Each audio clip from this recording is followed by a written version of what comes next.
I wonder if we could have a discussion, and we've been having it, about the bigger picture, the research picture, the epidemiologic picture. How does one help? How does really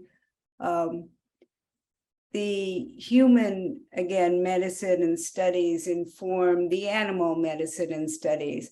Or should we be combining studies in some ways?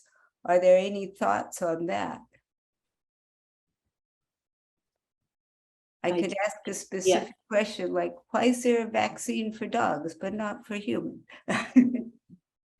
Charlotte, go ahead. I was going to say that I do think that a One Health approach really takes a broader view in recognizing multiple contributing factors beyond solely human infection or human medicine that can impact human health. And so, you know, exposure to animals and insects, as we've been talking about. And again, as I mentioned before, potentially environmental toxic exposures. I mentioned mold and the mycotoxins that they can produce. Also, harmful algae blooms. For instance, there's something called cyanobacteria that has produces cyanotoxins.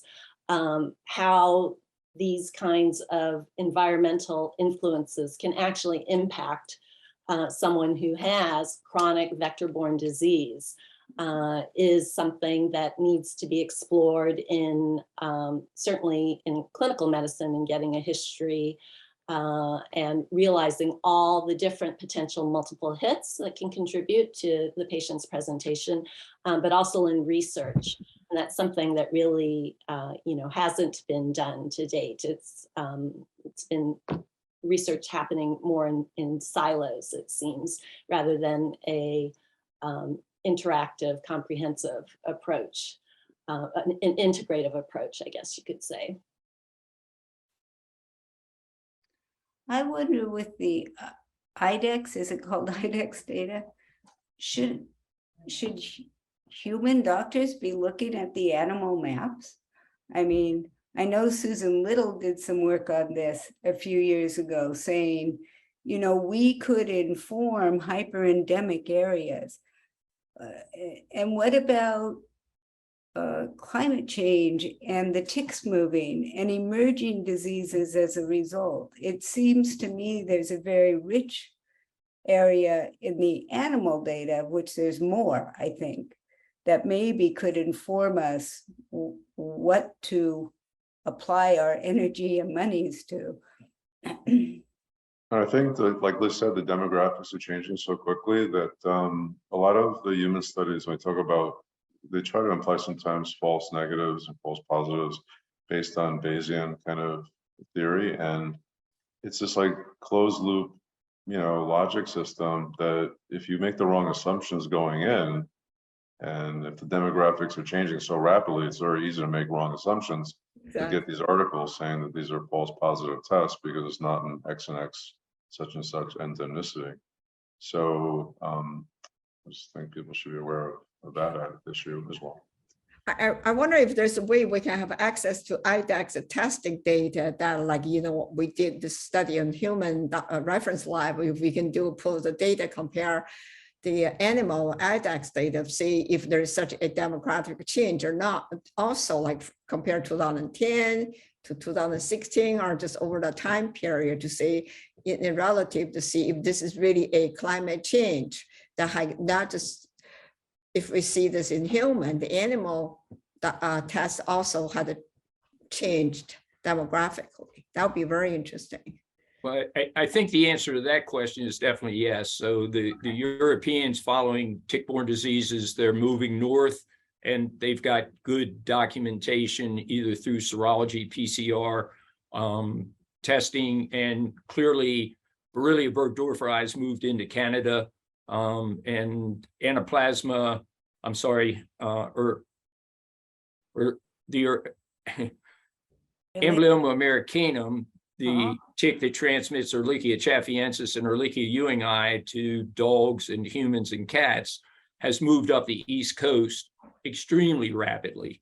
So these ticks and tick-borne diseases are moving constantly. And again, but it was kind of alluded to earlier in regard to the ECM lesion, but in North Carolina, attachment of Amblyomma americanum induces what's called Southern Associated Tick Rash illness, and it looks almost identical to an ECM lesion. So for physicians in New England now, where you have Amblyomma americanum up through Maine, you know, having the typical ECM type of rash is also problematic. But I think sharing the data back and forth between the professions is really critical.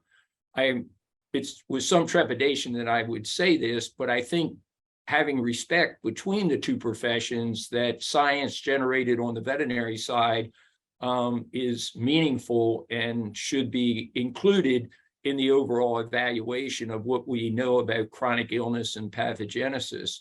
And I think, as this panel can relate, there's a lot of Borrelia burgdorferi research that has been done in rodent species, in dog species, and in non-human primate species.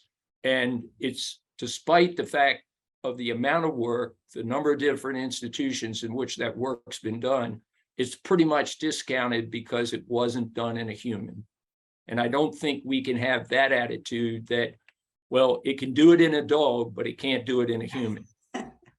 Yeah, I pull out some literature from a Cornell, vet school. They have this thing called the animal health or something.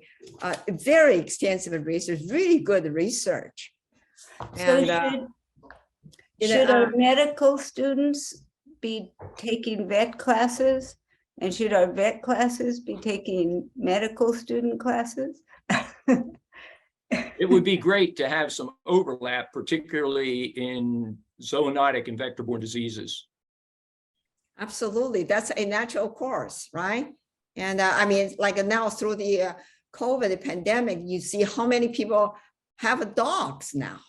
Everybody has a dog. So, the dog population grow, and then the human exposure increase along with it, right? So it could potentially, it's a real serious issue. Yes. Yeah. Companion dogs suddenly blossomed during the absolutely. COVID isolation. They did, and a lot of them were shipped in from Spain, from Puerto Rico, from other areas. The ones from Spain brought Leishmania infantum with them. The ones from Puerto Rico brought Anaplasma platus or Ehrlichia canis and a few other things with them. Yeah, I obviously we know this, but the importance of One Health is we all share the same environment, and we have to understand the impact of decisions that we make on animal health as well as human health. And although, my focus as a companion animal internist is on dogs and cats and particularly zoonotic diseases, most people still like to eat those production animals where, vector-borne diseases and viral diseases are of the utmost importance. It's harder to get into a swine facility in North Carolina than it is to get into Fort Knox. Now, as on the treatment front, is all the same type of treatment, antibiotic? There's not another medication being really used at the veterinarian too? Just a doxycycline and that's it, or something? Well, it depends on the infection. For Bartonella, I've said in many lectures that you can't float a cat, dog, horse, or veterinarian in enough doxycycline to eliminate the infection. And that's a bit of an exaggeration, but we've clearly documented that in laboratory studies where we've given cats a month of doxycycline and still, at therapeutic doses that achieve adequate blood levels, and the same doses we would use to treat Rocky Mountain spotted fever or Ehrlichia or Anaplasma, which doxycycline is extremely effective in a laboratory setting in treating those diseases. And, particularly one of the things that I thought about that relates to the panel and treatment and diagnostics is we can test efficacy experimentally, and we also can generate a tremendous number of PCR positive samples out of animals that could be used to validate human molecular diagnostics, because, you know, I co-direct a vector-borne disease diagnostic laboratory here at NC State, and every week I get a list of the PCR positives. And there's all kinds of Babesias, all kinds of Ehrlichias, including Ewingi and Chaffiensis, that we amplify and have good, well-characterized samples. But if you were trying to get CLIA approval, you would have to find those samples out of humans, and that's like looking for hen's teeth. And that's a big obstruction to validation of molecular diagnostic tests. Is that a change?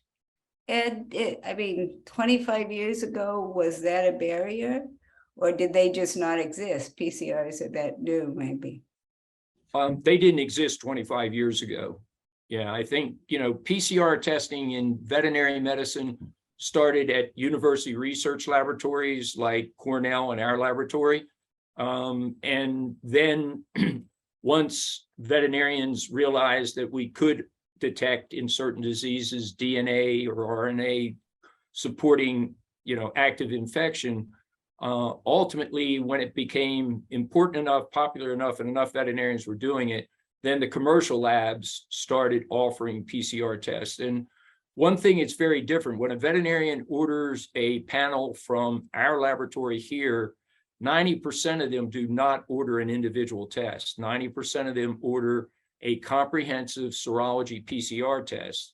That test tests by both PCR and serology for about 9 different organisms that can be transmitted by a tick or a flea.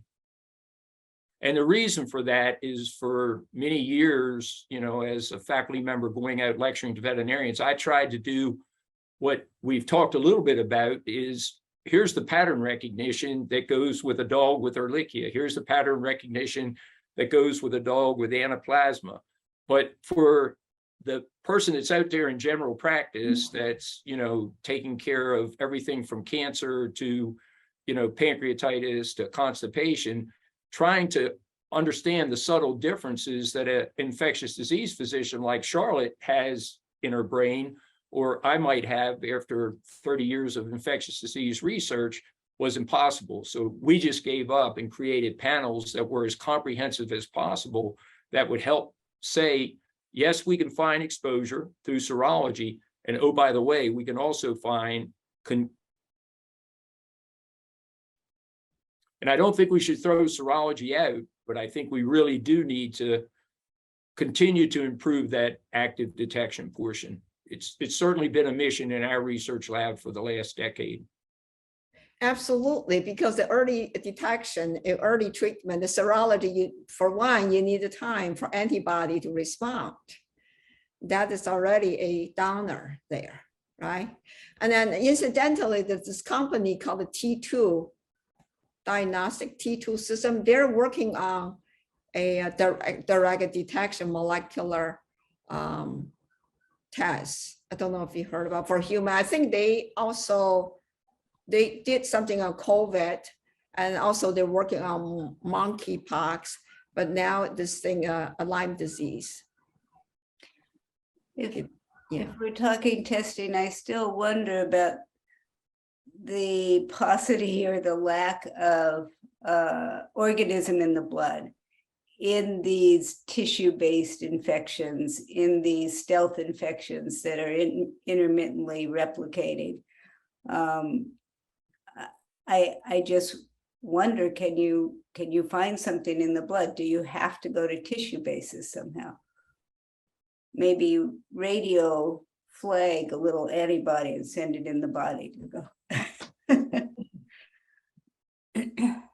I don't think blood testing will ever be 100% sensitive for any of our vector-borne diseases. And I do think, you know, a study that we published with dogs with hemangiosarcoma, where we got samples from the National Institute of Health Canine Comparative Oncology repository, we were very fortunate. So hemangiosarcoma is the 3rd most frequent cancer that occurs in dogs. And that's why the oncologists were very interested in it. It's a terrible cancer that is most often in the spleen or in a vessel at the base of the heart. And it's most often seen by veterinarians when it ruptures and the animal comes in with a belly full of fluid, of blood. And what we were fortunate is these samples were obtained at 6 veterinary institutions across the United States. And for every dog, they had serum, whole blood, tumor tissue, and non-tumor tissue. Wow. And the prevalence in tissue was 74%.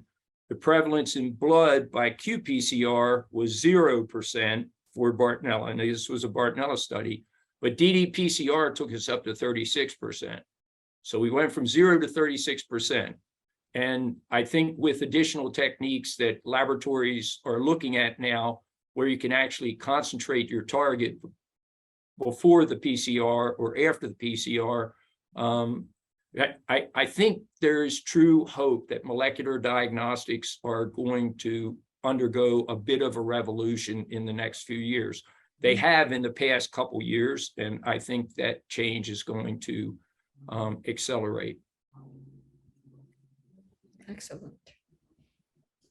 I hope that very much that will be the case, because that's exactly what we need, is something, say, equivalent to a viral load test in HIV, where you can see response to therapy, both in the short term and the long term. But while serology, everyone has talked about the problems with serology, and yes, I fully agree, it has many limitations, but I think new doctors in training or to the field should know that there actually is more information that you can get from it than I think maybe is sort of traditionally presented. And Steve talked about, you need to know what those bands mean, not just counting up, do I have 5 bands, because that's what what I'm told is the cutoff for saying that someone has late Lyme disease. Here I'm talking about Lyme serology. So, what do those bands represent? They're antibodies to proteins of the organism. And what are those proteins? Are they highly specific to Borrelia? Should you see them or not from, say, a cross reaction from another infection, i.e., could you get a false positive from another infection? Some of those bands, as Steve mentioned, are highly specific. So if you have a patient who has a constellation of symptoms and signs that are suspicious for Lyme disease, you've ruled out other explanations with thorough evaluation and testing, and you see some of these bands, say maybe 2, 3, or 4, but not 5. Are you going to be able to say, I've ruled out Lyme disease because you don't have the 5 bands? I think you need to really understand what those proteins are, and also actually look at the literature that supported this recommendation for 5 bands being the cutoff. It's actually based, surprisingly, on a single study. I think most physicians aren't aware of that, and it wasn't actually even a very large study.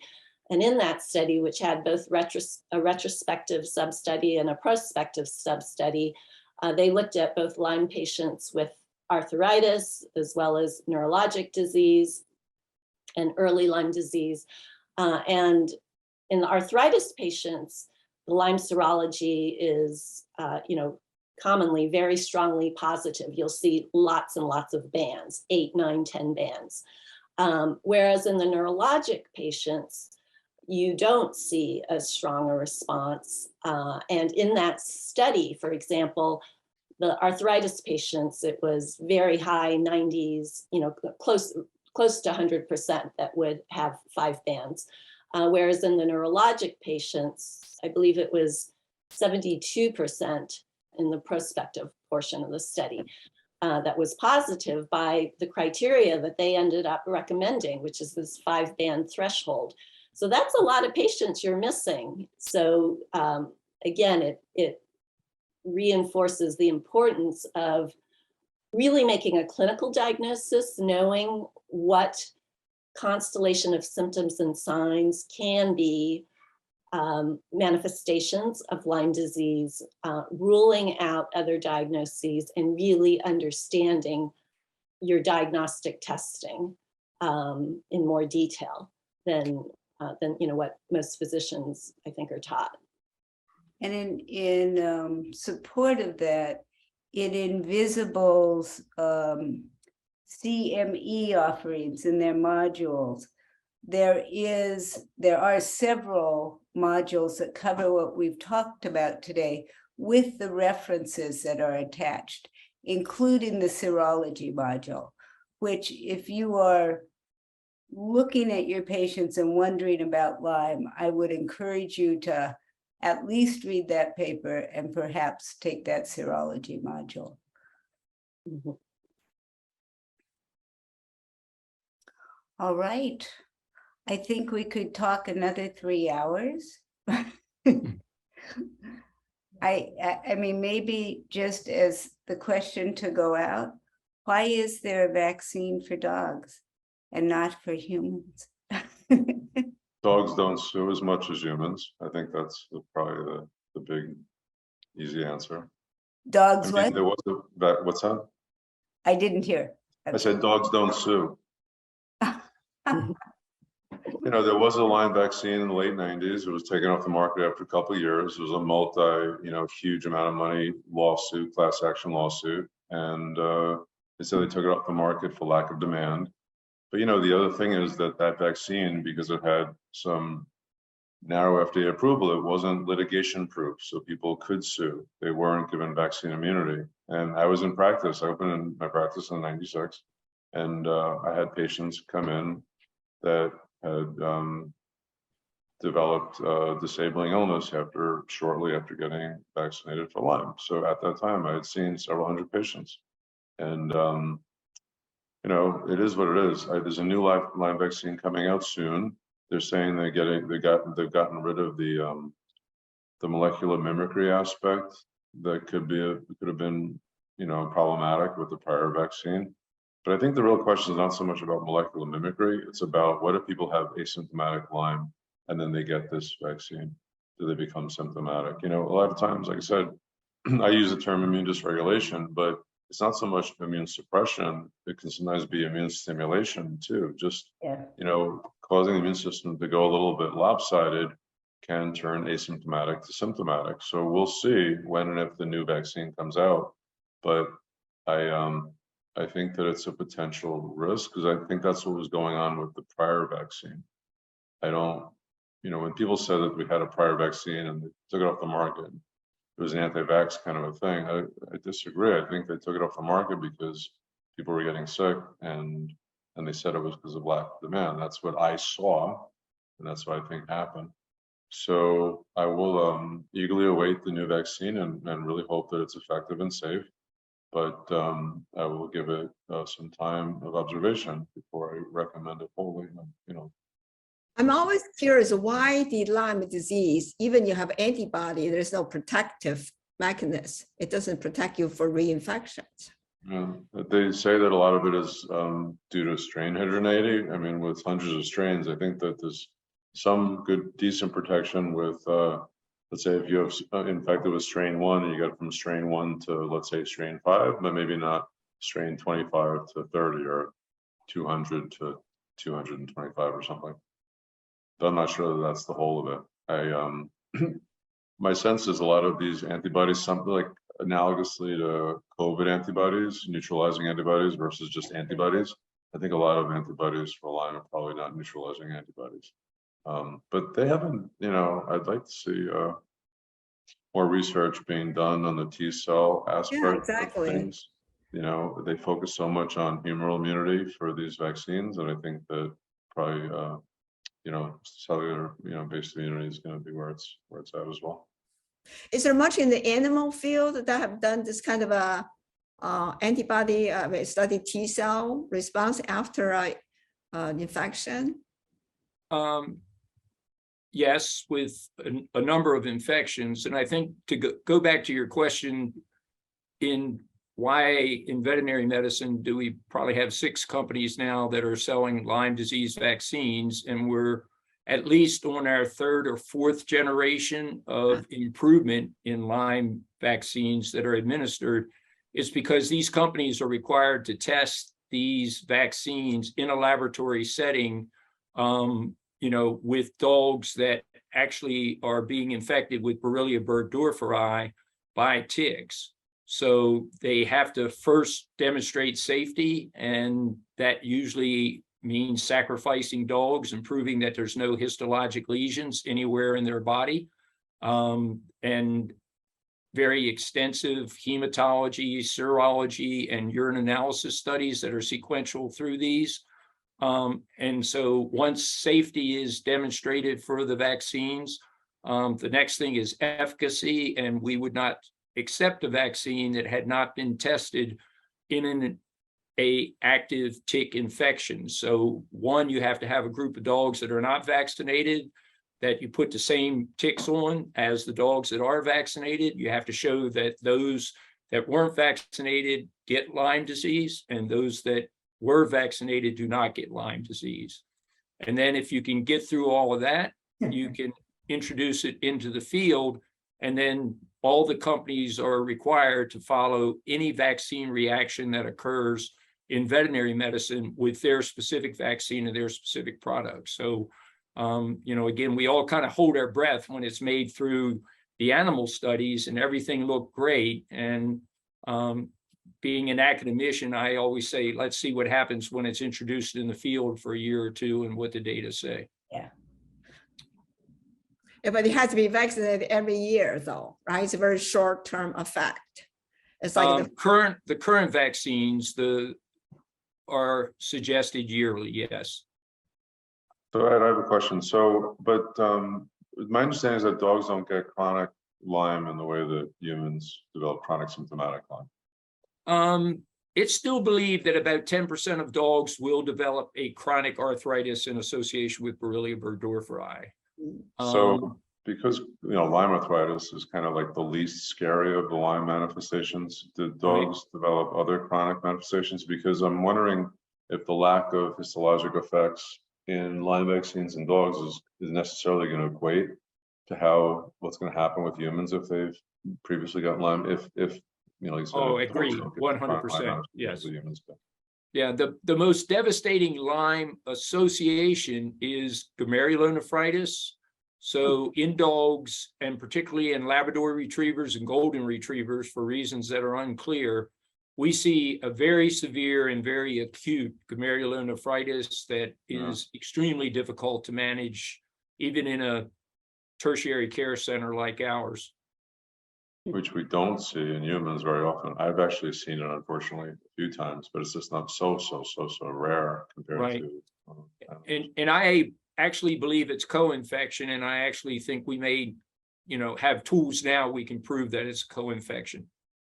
And you have to have that combination of a co-infection to get that type of glomerular injury. Okay. Can I ask what Bartonella or something else? Yeah, which one? Well, Bartonella is going to be in there, and I wonder about Babesia in there. Babesia is going to be in there too, and I think we're going to learn some new things about Babesia in dogs and humans. Well, I'd like to thank everyone for your time and expertise. And I hope our students who are listening can find a way to mingle with and learn from vet students and medical students together, because I think that this field of One Health can truly move the area forward in terms of infectious and emerging disease. And of course, we need to respect data that's coming from any animal. We are not that unique in the animal kingdom. So thank you. Thank you. Thank you.